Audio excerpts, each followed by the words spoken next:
Hello, hello, you.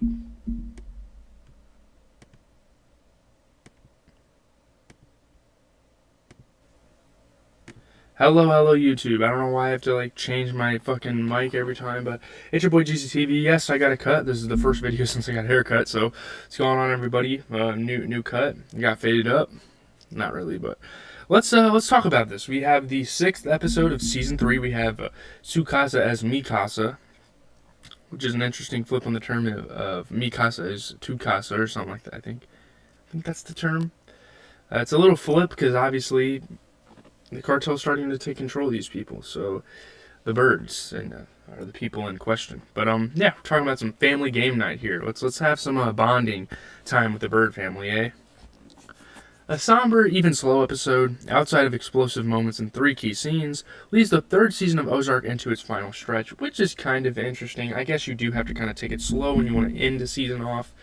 While it first looks like Wendy and Marty Bird may never speak again and are on a fast track to divorce, trauma, and danger, have forced them to stay together before. Will that happen again? I mean, they are business partners. They work in a really dangerous industry, so obviously they kind of need each other. Like, Marty does numbers, Wendy's really good at client outreach, talking to people and kind of finessing her way into deals, and, she's been a really good businesswoman and expanding, despite not knowing a damn thing about numbers and laws and shit like that. But yeah. It sure looks like their marital days are numbered after the intense opening scene in therapy, which was fucking amazing, by the way. I love that scene. Let's just say that the new Marty Bird, the one who became a beast slayer in Mexico, has come to play. He's not fucking around anymore. Mexico's really changed him, really showed him that he needs to get what he wants. He needs to chase something. When Sue lets drop that both Wendy and Marty have been bribing her, the couple take off the gloves and start fighting barefisted, at least emotionally. This is crazy, man. I mean, this is the most angry we've seen pretty much either character. It's crazy, man. It's a really good way of opening this episode. I mean, although this episode is kind of slow in comparison to others, yeah. Marty is particularly brutal in ways he never really has been before, accusing Wendy of putting her interests before the family, which is true to an extent, but I guess Marty kind of does the same things. She tries to get in a few points, but he isn't really listening, going as far as to call her a selfish, power-hungry bitch, and yeah, that's not even really the worst of it. I mean, these two are just completely butting heads. They're letting each other know their thoughts on each other, and it's funny because they've been in therapy this whole time, and they've been suppressing their feelings. They haven't been talking about the operation. When one of them, hell, I guess both of them in that moment reached their boiling point. I mean, dude, all hell breaks loose. They reveal everything. They cannot control themselves here. So, yeah, really interesting stuff to kind of start the episode with here. Yeah.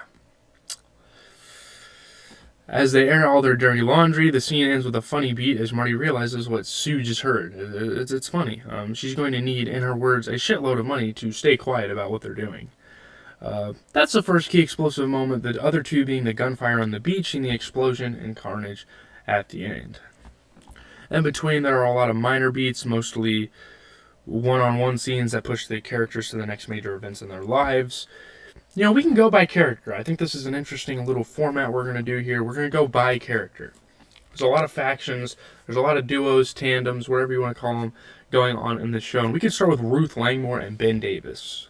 That's like a connection. Those two are pretty much synonymous with each other and like what their motives are and whatnot. The slower pace, allows Julia Garner to do her best work of the season to date. Hell, I don't know if she won an Emmy off of this, but it's definitely worthy. She's excellent both in scenes with Tom Pelfrey's Ben and Charlie Tahan's Wyatt. As the fight with Frank Cosgrove Jr. continues to elevate, she's falling in love with Ben, although she discovers that her new boyfriend has a problem in the bedroom because of his medication. He can't really control himself. He's like bipolar. He's not really sure what he wants usually in the moment. He tells her he will go off the meds, but Wendy reveals that they're for bipolar disorder, and a Ben off his meds is super dangerous. That's probably the Ben we saw in his introduction in the 2nd episode, losing his mind on a fucking landscaper. That's exactly what happens when he's off his fucking meds, man.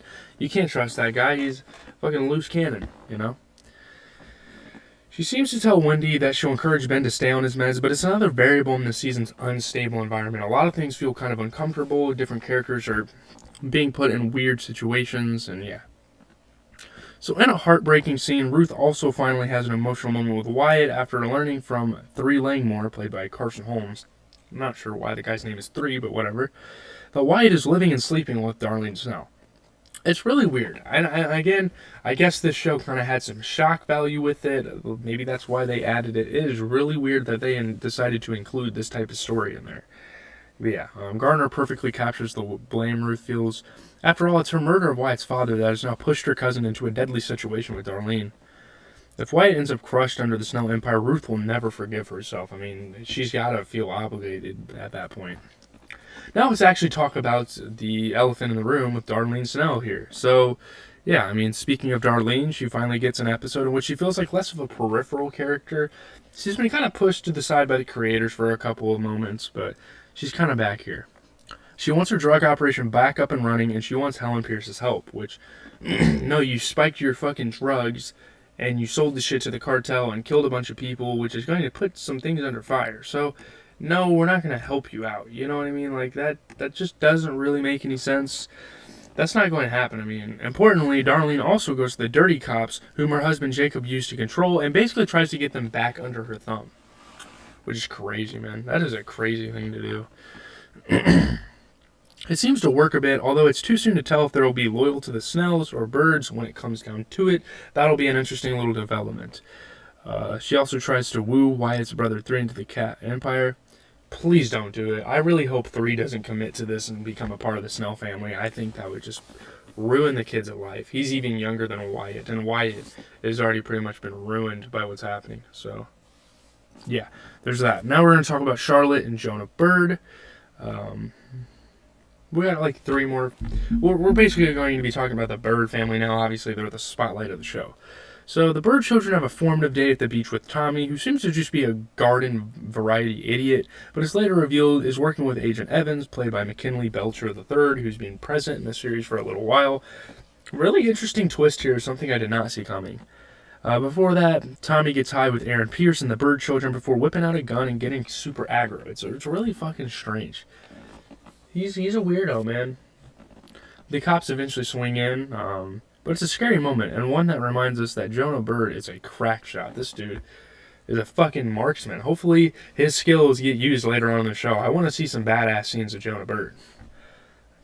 That's crazy. I want to see this man become an action star, whoever this fucking actor is, man.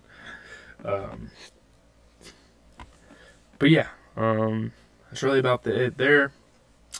Tommy's kind of a piece of shit, but he was trying to kind of instigate some things so the kids would get caught. Let's move on to Wendy Bird. So, after therapy, Wendy kicks Marty out of the house, sending him to the same motel occupied by Agent Miller. She needs a new project, so she decides to get a charitable foundation off the ground. She's trying to, do good for the community. You're never going to go back on what you did. You helped a drug operation. In one of the best scenes of this episode, Jonah suggests it's a good laundering operation. It's funny, man. She just wants to do something positive, and her children instantly presume it's for illegal ends. What have you gotten your children into? What kind of monsters have you made here, Wendy Bird? And Marty, hell, he helped too.